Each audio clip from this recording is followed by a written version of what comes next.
वस्सलाम अला नबीना मुहम्मदिन सल्लल्लाहु अलैहि व आलिहि वसल्लम। तमाम तारीफ़ात खालिक़े कायनात मालिक अर्ज़ व समा के लिए, लातादाद और बेशुमार दुरूद व सलाम हज़रत मुहम्मदुर रसूलुल्लाह सल्लल्लाहु अलैहि व आलिहि वसल्लम की ज़ात अक़दस पर।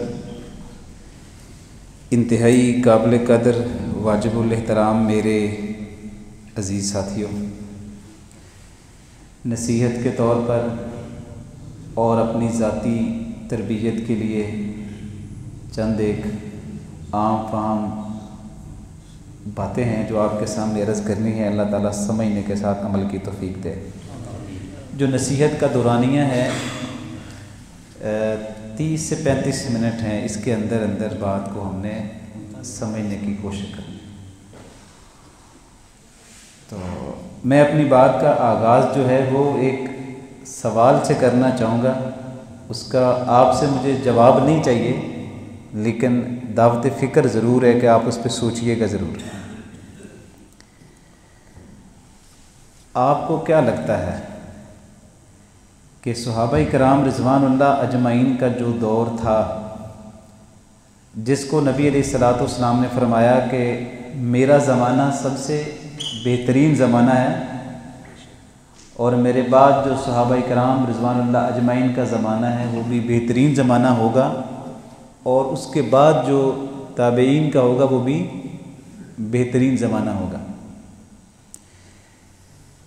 उस ज़माने के अंदर जो जो सहूलियात उनको मुयस्सर थीं और आज के ज़माने में जो जो सहूलियात हमें मुयस्सर हैं, इसका कभी सिर्फ़ दावत फ़िक्र के तौर पे कह रहा हूँ। मैं किसी चीज़ का इनकार नहीं कर रहा और ना किसी चीज़ को मैं साबित करना चाहता हूँ। सिर्फ़ आपने मुआज़ना करना है कि उस वक्त की जो सहूलियात उनको मुयस्सर थीं, जो सहूलियात आज आपको मुयस्सर हैं, इसमें फ़र्क है या फ़र्क नहीं है? यकीनन बड़ा फ़र्क है। हम तस्लीम करें या हम तस्लीम न करें, लेकिन आज आप देख लें जिस कदर नेमतों और अल्लाह के करम और मेहरबानियों के नीचे हम ज़िंदगी बसर कर रहे हैं। मैं बिल्कुल मायूस आदमी नहीं हूँ। उन लोगों की ज़िंदगियों को देखें आप, उनके कपड़े, उनके जूते, उनकी सड़कें, उनके रास्ते, उनकी रातें, उनके दिन, उनके इदारे, उनकी मस्जिदें। हजूर नबी अलैहिस्सलातु वस्सलाम की, जिसमें आप खुद इमाम थे, जिसमें आप जमात करवाते थे, फजर की नमाज पढ़ाई, आपने सलाम फेरा तो आपने ऐसे सुभान अल्लाह नाक पे ऐसे हाथ फेरा तो मट्टी लगी हुई थी, क्योंकि रात भर बारिश होती रही। जहाँ हजूर ने सजदा किया वहाँ पर पानी ठहरा हुआ था। ये हालात उनके थे और कपड़े पैबंद लगे हुए थे। हम कोई पैबंद वाले कपड़े आज पसंद नहीं करते। हम अपने रास्ते देखें, अपनी सहूलतें देखें, लेकिन उनकी ज़िंदगी में दीन इतनी बुलंदी पर था कि अल्लाह ताला उन पर राज़ी, आसमान से फरिश्ते आते थे और इतने राज़ी थे कि एक दिन नबी अलैहिस्सलातु वस्सलाम के पास जिब्रील अमीन आए, अर्ज़ करने लगे, या रसूल अल्लाह सल्लल्लाहु अलैहि व आलिहि वसल्लम, आज मैं अल्लाह की तरफ से पैगाम लेकर आया हूँ, लेकिन वो आपके लिए नहीं है।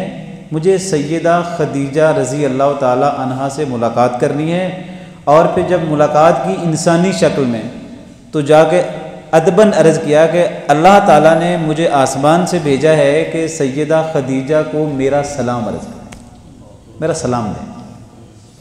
और सैयदा खदीजा पूछती हैं जिब्रील अमीन से डायरेक्ट, वो इंसानी शक्ल में है, क्या अल्लाह ताला ने अर्श पर मेरा नाम लिया है? कहा जी बिल्कुल, अल्लाह ताला ने अर्श पर आपका नाम लिया है और ये कहा है कि मेरा सलाम जाके सैयदा खदीजा को देना। कोई पक्की सड़क नहीं है, कोई हॉस्पिटल नहीं, कोई स्कूल भी नहीं है, कोई यूनिवर्सिटी भी नहीं है, कोई मोटिवेशनल स्पीकर भी नहीं है, कुछ भी नहीं है। आज वो सारी चीजें आपके पास हैं, लेकिन अपने हालात का रोना भी रोते हैं। और दीनी एतबार से, इखलाकी एतबार से जो दिवालिया निकला है वो भी हम अच्छी तरह, मुझसे ज़्यादा अच्छा आप लोग जानते हैं। सिर्फ सोचने की बात ये कि फ़र्क कहाँ पे आया है। बस आज के इस अगले जितना भी टाइम मेरे पास और आपके पास है, इसमें सिर्फ हमने आज उसका थोड़ा सा जायज़ा लेना है। ज़्यादा ना भी हुआ तो मेरा एक पैगाम आपके जहनों तक ज़रूर चला जाएगा, लेकिन इसको साथ आसानी से समझ लेते हैं। एक चीज़ कॉमन है जो उस वक़्त भी थी और आज भी है। कुरान वही है ना जो आज आपके पास है, और बैतुल्लाह वही है ना जो उस वक़्त था। अच्छा, नबी अलैहिस्सलाम के फरामीन वही है ना जो उस वक़्त थे, उसमें तो कोई रद्दो बदल नहीं ना हुआ। वो तमाम चीज़ें जो उस वक़्त इल्म का मरकज़ थी वो आज भी आपके पास मौजूद हैं। सहूलतें छोड़ दें। बस ये सवाल है कि ऐसा हमारे साथ क्यों होता है कि दीनी एतबार से हम बजाय बेहतरी की तरफ जाएं, हम कुछ बेहतरी की तरफ नहीं जा पा रहे तो किसी और तरफ जा रहे हैं। तो इस सवाल का जवाब अगले दरस के अंदर मैं कोशिश करूँगा। मुझे जो लगा ये गलत भी हो सकता है, यानी मेरी बातों पे आप ना यकीन करें, आप उसका रद्द कर लें, आप उससे इख्तलाफ कर लें, आप कहें कि नहीं मौलवी साहब ये बात ऐसे नहीं जैसे आप समझ रहे हैं। लेकिन ये एक नुक्ता है जो मैं आपके सामने रख रहा हूँ। हुआ कुछ यूँ कि स्कूल में आपके बच्चे जाते हैं, मेरे भी दो बेटे हैं वो भी स्कूल में जाते हैं। जिस स्कूल में जाते हैं अमूमी तौर पे वहाँ एक हदीस लिखी होती है, तलबुल इल्मी फरीज़तुन अला कुल्लि मुस्लिमिन वफ़ी रिवायतिन मुस्लिमतिन। इसका तर्जुमा यह है कि इल्म हासिल करना फ़र्ज़ है। मैं अब फ़र्ज़ और वाजिब की भी तकसीम नहीं करता। चलें, इल्म हासिल करना फ़र्ज़ है हर मुसलमान मर्द पर और हर मुसलमान औरतों पर भी इसी तरह वाजिब है, लिखा हुआ स्कूल के ऊपर। सिर्फ आपसे पूछना था ये फ़र्ज़ इल्म क्या होता है, ये क्या फ़र्ज़ इल्म होता है। जो वो हदीस हमने पढ़ी उसकी बहुत सारी संदें हैं, तब जाके वो हसन दर्जे की रिवायत है। क्या मैं अगर आपसे ये पूछ लूं कि एक बंदा डॉक्टर बन जाता है, अच्छी बात है, लेकिन क्या डॉक्टर बनना वाजिब है? क्यों जो डॉक्टर नहीं बनते क्यों वो मुसलमान नहीं होते? क्या डॉक्टर बनना बहुत अच्छी बात है, लेकिन वो जो आपने मेडिकल साइंस का इल्म हासिल किया है वो एक दर्जे पर मुस्तहब है। यानी इल्म की दो किस्में कर लेते हैं, एक फर्ज इल्म और एक मुस्तहब। मुस्तहब का मतलब यह है कि जो आप हासिल करेंगे तो अच्छी बात है, अगर हासिल नहीं कर पाएंगे तो गुनाह आप पर। मुस्तहब का मतलब आपने असर से पहले 4 सुन्नतें हैं, आप पढ़ेंगे तो सवाब है, अगर नहीं पढ़ेंगे तो गुनहगार तो नहीं है, ये मुस्तहब है।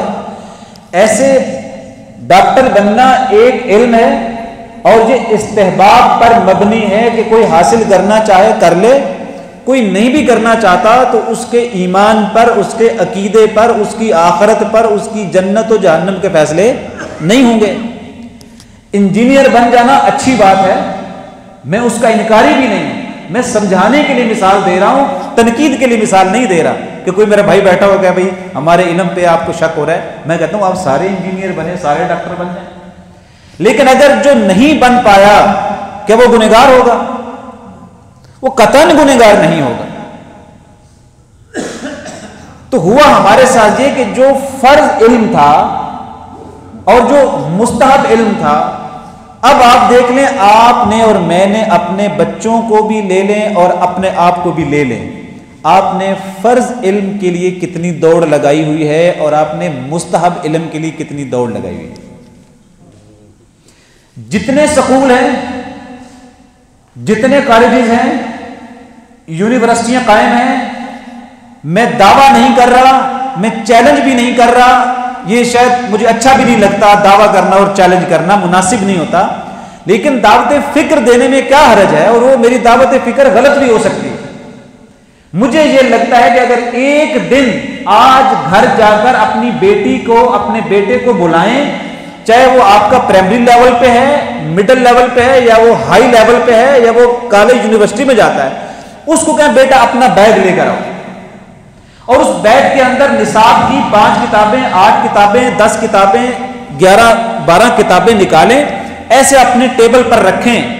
मुझसे ज्यादा बाशऊर आप लोग बैठे हुए हैं।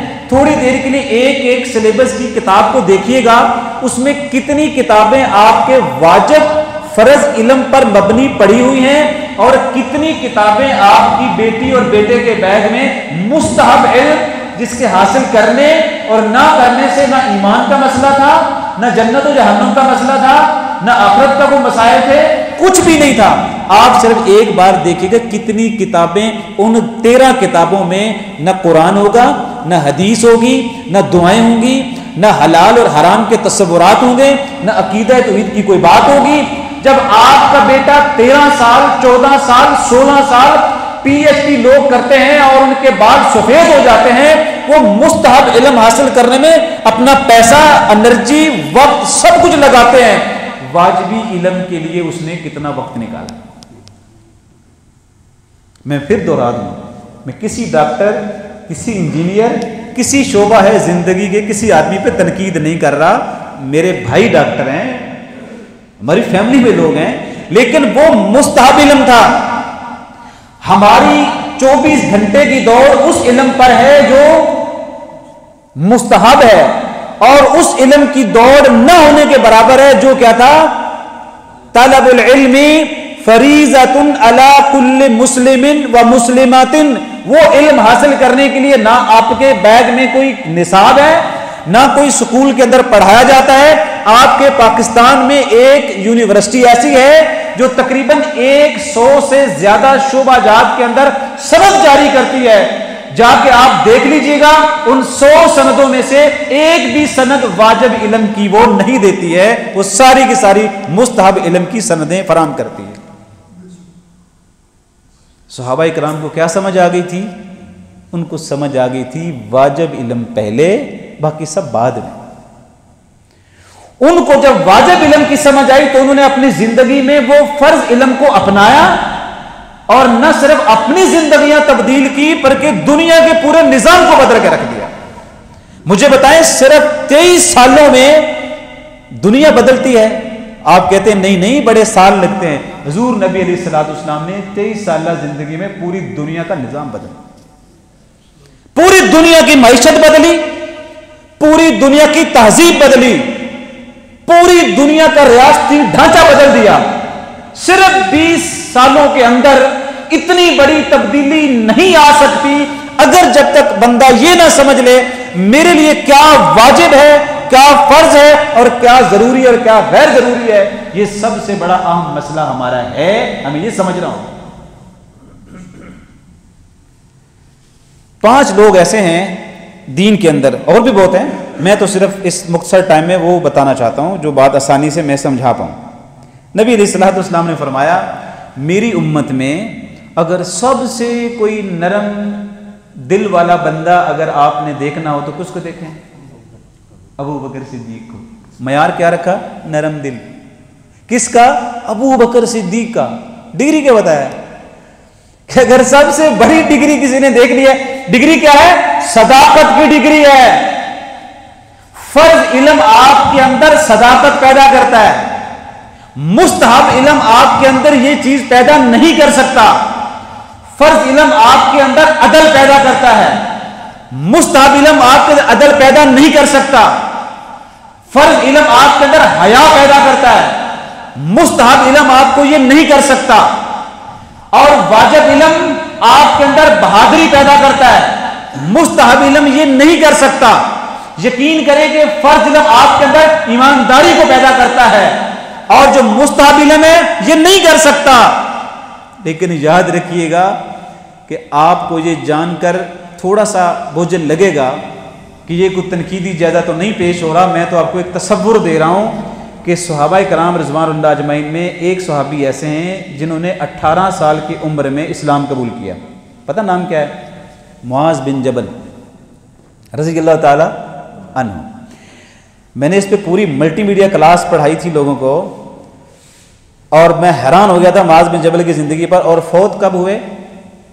38 साल की उम्र में। कितने साल रहे दीन के अंदर? जस्ट 20 साल। पता मुकाम क्या है? नबी अलैहिस्सलाम ने ख़त लिखा यमन के लोगों को। उस ख़त में लिखा, मैं अपना सबसे बेहतरीन और कीमती असासा तुम्हारी तरफ भेज रहा हूं। ठीक है, खुद आपने उनकी सवारी को पकड़ा, आगे आगे चल दिए और माज बिन जबल को ऊपर बिठाया। माज बिन जबल कहते हैं, हुजूर या मैं नीचे आ जाता हूं या फिर आप ऊपर आ जाएं। आपने कहा, ना तुम नीचे आओगे ना हम ऊपर आएंगे, हम इसी तरह तुझे अलविदा करेंगे। अबू बकर सिद्दीक ने भी सवारी पकड़ ली और सवारी पे बिठा के अलविदा किया। तो माज बिन जबल कहते हैं, अमीरुल मोमिनीन या ऊपर आ जाएं या मैं नीचे आता हूं। आपने कहा, नहीं, जैसे तुझे हजूर अलविदा करते थे हम उसी तरह ही अलविदा करेंगे। वो गवर्नर थे उस टाइम पे यमन के। अगली बात सुन लें, आपने फरमाया, माज बिन जबल, मुझे अल्लाह की कसम है, मैं मोहम्मद सल्लल्लाहु अलैहि वसल्लम तुझसे मोहब्बत करता हूं। सारी दुनिया हजूर से मोहब्बत करती है। हजूर फरमा रहे हैं, मुझे अल्लाह की कसम है माज बिन जबल, मैं तुझसे मोहब्बत करता हूं। और एक दिन तो आपने ये भी कहा, सही सनद के साथ रिवायत है, क़यामत का दिन होगा, सारे अंबिया की क़यादत मैं करूंगा। इन हजूर ने फरमाया, सारे अंबिया की क़यादत मैं करूंगा, सब अंबिया मेरे पीछे चलेंगे। अगला जुमला जरा समझ गए। आपने फरमाया, पूरी दुनिया के उलमा, माज बिन जबल, क़यामत वाले दिन तुम उनकी क़यादत करो। बस सोच में पड़ गया, 18 साल में बंदा मुसलमान हुआ, 38 साल में दुनिया से चला गया, सिर्फ 20 सालों में इतना दर्जा कैसे पा गया? इतना दर्जा कैसे पा गया? हजूर नबी अलैहिस्सलातु वस्सलाम ने फरमाया कि मेरी जिंदगी में, मेरी मौजूदगी में, मेरे बाद नहीं, मेरी मौजूदगी में, आपने फरमाया किसी आदमी को पता चल जाए, किसी आदमी को मसला हो, हलाल के बारे में जानना चाहता हो, हराम के बारे में जानना चाहता हो, तो मेरी उम्मत में सबसे ज्यादा अअलमु बिल हलाल वल हराम मुआज़ बिन जबल, मेरी उम्मत में सबसे ज्यादा जो हलाल के बारे में, हराम के बारे में जानता है वो मुआज़ बिन जबल है। इसे कहते हैं फर्ज इल्म। दिया बच्चों को आपने, दिया बेटियों को आपने। रोजाना बेटी से कहते हो पर्दा करो, वो नहीं करती। मैं कह रहा हूं ना, आप बेटों से कहते हैं बेटा ये ना करें, वक्त बर्बाद ना करें, वो करता है। बेटा ये दोस्त अच्छा नहीं है, छोड़ दे, वो नहीं छोड़ता। आप कहते बेटा गाने ना सुने, वो आपसे डर के नहीं सुनेगा लेकिन अलग होके सुनेगा। ये हैं चीजें माशरे में, क्योंकि उसको आपने सिर्फ डराया है, सिर्फ डांटा है आपने उसको फर्ज इल्म दिए ही नहीं है। आप उसको बताते ये हलाल है और ये हराम है।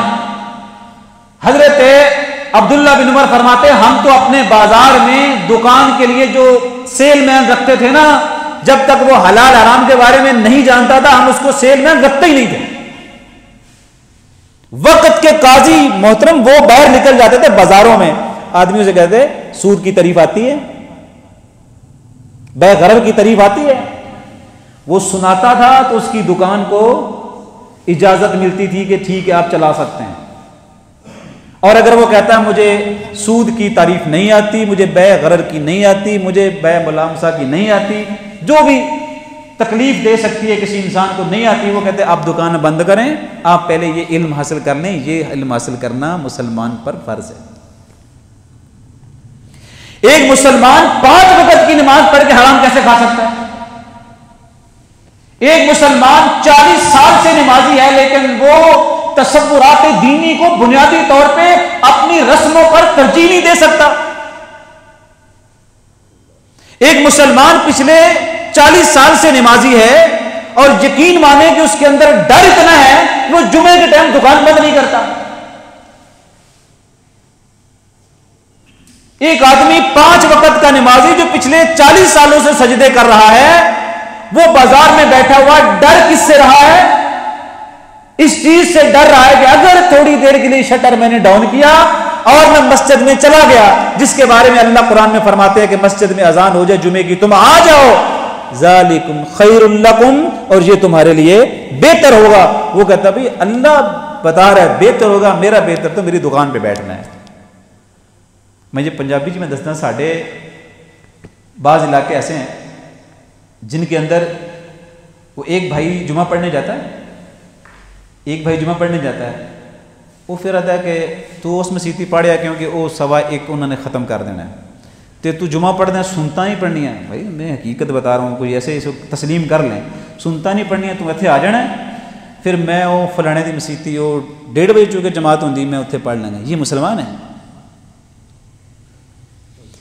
इनके पास यकीन करें डिग्रियां मौजूद हैं, ये पढ़े लिखे कारोबारी लोग हैं जिनकी ये हालत है कि अपना ऑफिस जुमे की नमाज के लिए बंद नहीं कर सकते, अजान होती है वाजिब फर्ज नमाज के लिए अपना ऑफिस बंद नहीं कर सकते, आए हुए मेहमान को इतना नहीं कह सकते कि भाई साहब आप नमाज के वक्त में आ गए हैं, आप या तो हमारे साथ चल के नमाज पढ़ें, अगर आप नहीं पढ़ते तो हम तो जाके नमाज पढ़ेंगे, ये हम पर वाजिब है, फर्ज है, इसका नॉलेज हमें हासिल हुआ है, हम इसमें कमी बेशी नहीं करेंगे।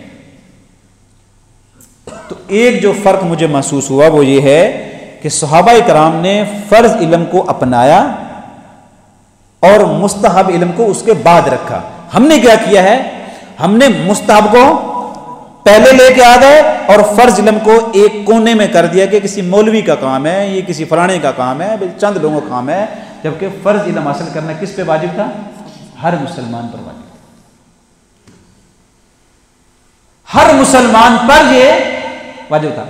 फिर बीच में कुछ लोग कहते हैं नहीं नहीं तुसी चूंकि मौलवी हो तो इस गल का पता नहीं है, डॉक्टर बनना इंसानियत का फायदा है। बिल्कुल फायदा, मैं मानता हूँ फायदा है, लेकिन मेरा ख्याल से सच बोलना भी इंसानियत का फायदा है कि नहीं है? अगर आपको पता चल जाए कि ये बंदा सच्चा है तो इंसानियत का फायदा नहीं है। इंसानियत का सबसे बड़ा फायदा यह है कि इंसान सच बोले। इंसानियत का सबसे बड़ा फायदा यह कि बंदे को मालूम हो कि ये ईमानदार आदमी। इंसानियत का सबसे बड़ा फायदा यह है कि मेरी बेटी अगर सफर कर रही है और मुझे पता है कि बीच में मुसलमानों के बाजार से गुजरेगी, मुझे पता है कि मुसलमान हयादार होता है, मेरी बेटी की तरफ आंख उठाकर भी नहीं देखेगा, तब मेरे दिल को ज्यादा फायदा होगा, तब ज्यादा सुकून होगा। जबकि आपको खुद पता है, रक्षे वाले को वालिद स्पेशल कहता है बेटी को घर के दरवाजे के बेईनी सामने उतारना। तुमने पिछली बार वहां उतार दिया था, यह जमाना ठीक नहीं है, तुम ऐसा किया करो बेटी को घर के। ये किन की बस्ती है? मुसलमानों की। ये किन की बस्ती है? जिसमें आप लोग फख्र से कहते हैं हमारी बस्ती में 20 मसाजिद हैं। जिस बस्ती के बारे में आप कहते हैं यहां पर 3-4 मदारिस हैं, जहां आप कहते हैं यहां पे गवर्नमेंट के भी इदारे हैं और प्राइवेट भी इदारे हैं, स्कूल है, कॉलेज है हमारी बस्ती में, जहां सारी चीजें इल्म पढ़ा रहे थे, वह आप एक बेटी को शाम के बाद घर से बाहर निकलना पसंद नहीं करते। क्यों? ये काफरों की कोई बस्ती थी, जालिमों की बस्ती थी, मुसलमानों की बस्ती, अजानों वाली बस्ती, स्कूलों कॉलेजों वाली बस्ती है, लेकिन बेटी आपकी बाहर नहीं निकल सकती। उसकी क्या वजह है? आपने अपनी औलाद को फर्ज इल्म दिए ही नहीं। आपने बताया उनको कि डॉक्टर बनने में नफा होता है इंसानियत का। मैं कहता हूं सादिक को अमीन होने से इंसानियत का फायदा होता है। मैं कहता हूं अमीन उम्मत का लक़ब किसको मिला था? सुभान अल्लाह। हाँ, मेरी उम्मत में अगर किसी ने अमीन देखना हो किसको देखें? और एक बार उमर बिन खत्ताब कहते हैं कि मैं जब गया ना बैतुल मुक़द्दस की चाबियां लेने, वो किस्सा लंबा ना हो जाए ना, मैंने इसको मुख्तसर करना है, तो मैं जब चाबियां लेने गया तो अबू उबैदा से कहा कि मैं आपके घर ठहरूंगा, तो उन्होंने थोड़ा सा झिझक गया, कहते नहीं नहीं आपके लिए हम अलग से कोई जगह बनाते हैं अमीरुल मोमिनीन, आप मेरे घर में कहाँ ठहरेंगे। तो उमर बिन खत्ताब खुद बयान करते हैं कि मुझे लगा कि इन्होंने अपने घर के अंदर को माहौल ऐसा बनाया हुआ है जैसे इनको लगता है मैं चला गया तो मैं नाराज हूँगा कि ये क्या तुमने कर लिया है, इतनी रंगीनियाँ तुम्हारे घर में आ गई हैं। तो बार बार मुझे मना करते रहे। मैंने कहा नहीं भाई मैं तेरे घर में ठहरूंगा आज रात, कल तो हमने वैसे निकल जाना है तो मैं रात ठहरूंगा। रात को चले गए। जब घर में दाखिल हुए तो अबू उबैदा रजी अल्लाह ताला कहते हैं ये एक चटाई है, ये एक पानी का मटका पड़ा हुआ है, कुछ जौ है जिसका खाना है, फिर ज़मीन पे आपको सोना पड़ेगा। कई मुरब्बा मील ज़मीनों को फतह करने वाला एक कमरे के अंदर एक चटाई पर लेट गया। सुबह उठ के पता है क्या तबसरा किया? जैसे तुम कहते हो ना हमारी बात पे कमेंट्स कीजिएगा, यहाँ पे कोई रिमार्क्स दीजिएगा। सुबह निकल के पूरी कौम से कहा सारी दुनिया की रंगीनियाँ इंसानों को मुतासर कर सकती हैं लेकिन अबू उबैदा को नहीं कर सकती, इसको नहीं कर सकती। ये कौन है? जिसको हुजूर ने कहा मेरी उम्मत के अंदर अगर किसी ने अमीन उम्मत देखना है ना, इसको देख ले। भाई साहब उनके पास ना वो डॉक्टर थे, ना वो वकील थे, ना वो जज थे, ना वो इंजीनियर थे, लेकिन खुदा की कसम है उनका कफन भी पूरा नहीं होता था, लेकिन दीन पर कोई हरफ नहीं उठाता। मुसअब बिन उमैर के बारे में आप जानते हैं, कफन पूरा नहीं हो रहा था तो हुजूर ने फरमाया इसके पांव पर घास डाल के कब्र में दफन कर दें। आपने कभी किया? अपने भाई बंदों को किया? नहीं ना किया। लेकिन उस टाइम के अंदर भी क्या था, दीन के अंदर किसी इंसान को जुर्रत नहीं थी कि किसी मुसलमान को कोई तकलीफ पहुंचा सके, किसी को नुकसान पहुंचा सके। नहीं, वो मुमकिन नहीं है। तो अगर मेरी बात और मेरी आवाज आपके कानों तक गई है और आपको थोड़ी सी भी समझ आई है, तो मैं ये नहीं कह रहा मैं आपसे मौलवी साहब तो दुनिया तो दूर करना चाहना है, दुनिया पालो जप्पा, मैं तो मना नहीं कर रहा, लेकिन मैं कहता हूं पहले दीन तो सीखो। जो वाजिब इल्म है उसकी तकसीम जाने। आपको अल्लाह के बारे में जानना ये वाजिब है, अल्लाह के रसूल के बारे में इल्म हासिल करना।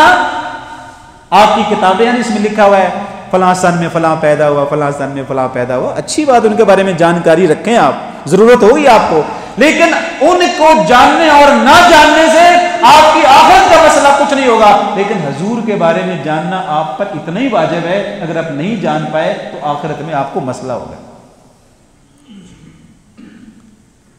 सो याद रखें कि हलाल हराम है। अभी मैंने एक दरस दे के वहां पे एक ज़िमनन मैंने बात की है, आप उसको तनकीद ना समझिएगा, क्योंकि मैं भी इसी माशरे का बंदा हूँ, आप जैसे लोगों के साथ बैठता हूँ, मैं कोई अलग नहीं हूँ।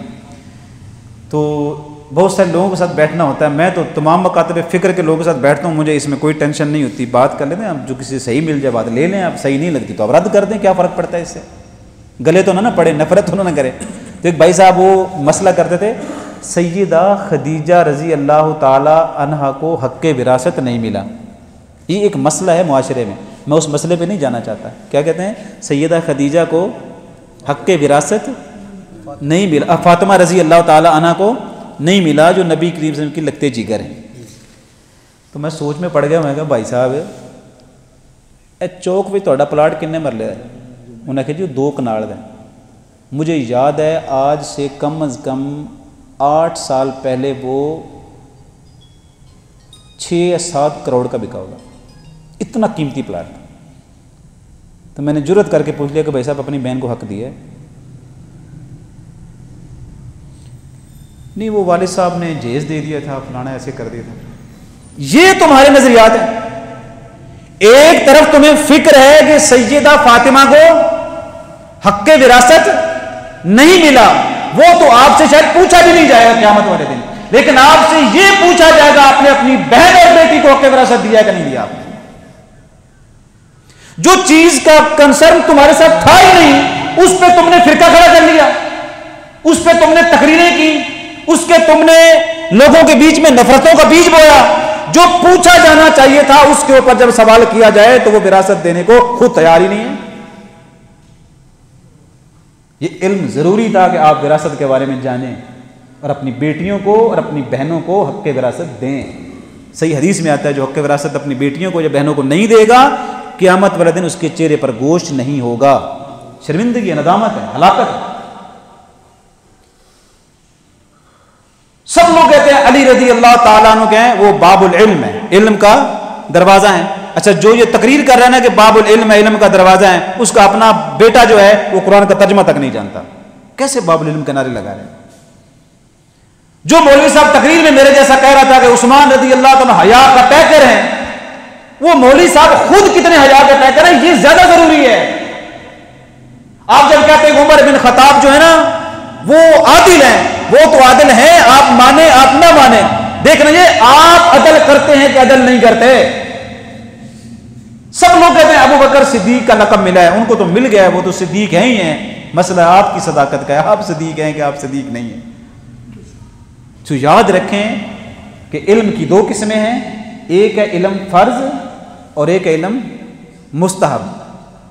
बेशक आप अपनी मर्जी के मुताबिक जिए, मैं आपको ज़बरदस्ती कुछ नहीं कर सकता, सिर्फ मैं बोल सकता हूँ, तवज्जो दिला सकता हूँ। सिर्फ गुजारिश है अपने बच्चों को, आज कुछ मेरे भाई बाद में आए, एक बार अपने बच्चे का बैग निकाल के उसमें तमाम किताबें टेबल पे रखें आराम से, एक एक करके गिने, सिर्फ ये चेक करना है इसमें कितनी किताबें फ़र्ज इल्म हासिल करने के काबिल हैं और कितनी मुस्तहब इल्म के बारे में। आपको पता चल जाएगा उम्मत का आलमिया ये क्यों है।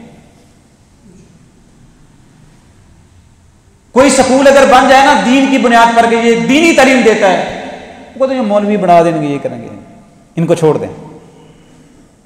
यकीन करें कि जिस दिन आपको ये बात किस हद तक समझ आ गई, आखिरी बात और जहां पे बात को हम खत्म करते हैं, आपके दिल के अंदर एक ऐसा सुकून आएगा, ऐसी राहत आएगी, आप रात के अंधेरे के अंदर भी अपने बेटे के बारे में, अपनी बेटी के बारे में बिल्कुल भी बेफिक्र होंगे। आपको कोई मसला नहीं होगा, गेट खुला रह गया तो भी टेंशन आपको नहीं होगी। जब आपके माशरे के अंदर पता होगा।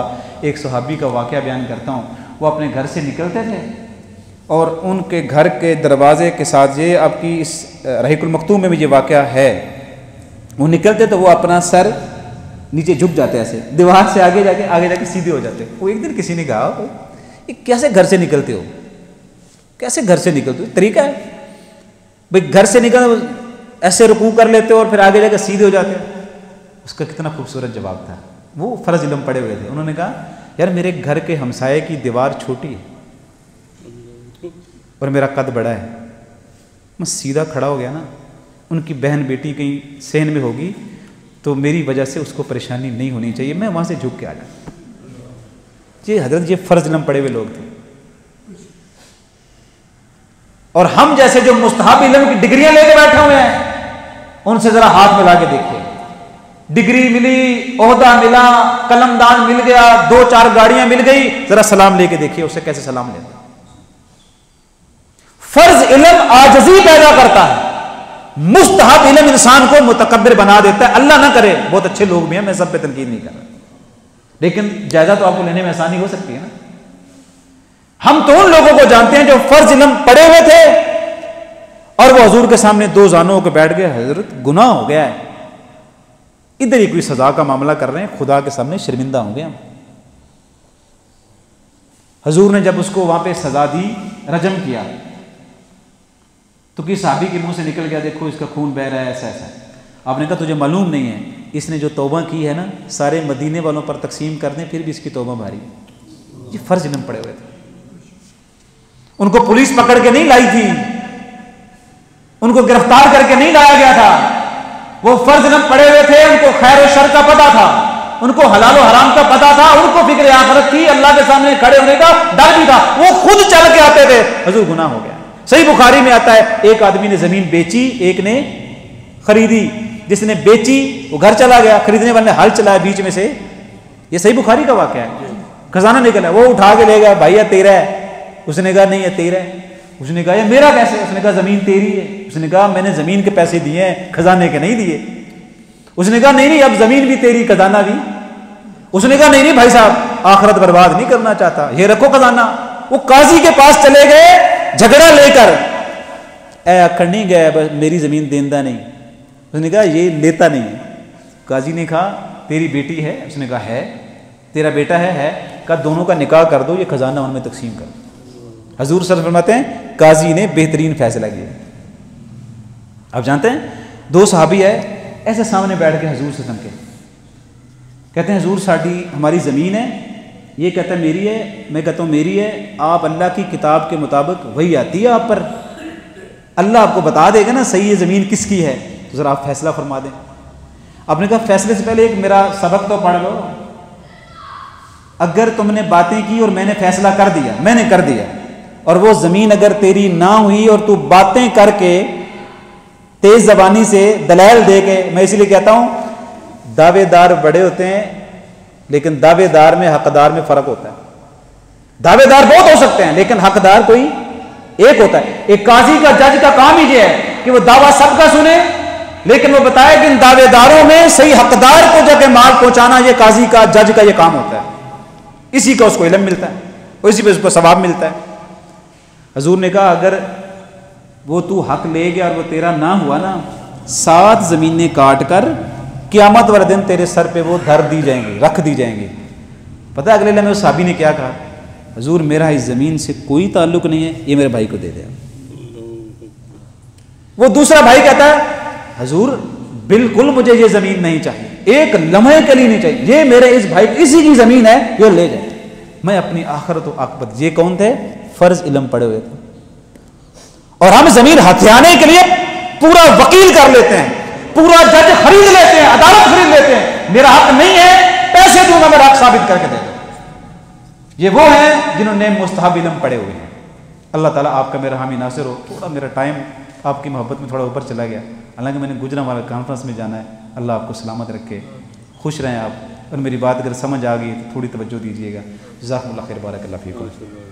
या रब्बी लकल हम्दु कमा यंबगी बिजलाली वजहिका वाज़ीम सुल्तानिक, वस्सलातु वस्सलामु अला नबिय्यिना सल्लल्लाहु अलैहि वसल्लम। ए मेरे रहमान, हम सब की गुनाह कबीरा सगीरा माफ़ फरमा, नेक और सहल अमल करने की तौफ़ीक़ अता फरमा। जितने मेरे अहबाब यहाँ पे मौजूद हैं या अल्लाह, सब की नेक हाजात को पूरा फरमा। जिन मेरे भाइयों ने आज के प्रोग्राम का इंतज़ाम व इंसराम किया है, इसका बेहतरीन बदला उनको अता फरमा। या अल्लाह, इस अपने घर को आबाद फरमा। या अल्लाह, इस घर को आबाद करने वालों को आबाद फरमा। ए मेरे रहमान, जिसकी औलाद है उसको अपने वालिदैन की आँखों की ठंडक बना, जिसके पास औलाद नहीं है उसको नेक औलाद अता फरमा। अल्लाह, जिनके वालिदैन हयात हैं, या अल्लाह उसकी औलाद को अपने वालिदैन की ताबेदारी करने की तौफ़ीक़ दे। जिनके वालिदैन इस दुनिया में नहीं रहे, या अल्लाह उनकी औलाद को सदका जारिया बना। रब्बना ज़लमना अनफुसना व इन लम तग़फ़िर लना व तरहमना लनकूनन्ना मिनल ख़ासिरीन। रब्बना आतिना फ़िद दुनिया हसना व फ़िल आखिरति हसना व क़िना अज़ाबन्नार। सुब्हान रब्बिका रब्बिल इज़्ज़ति अम्मा यसिफ़ून व सलामुन अलल मुरसलीन वल्हम्दुलिल्लाहि रब्बिल आलमीन।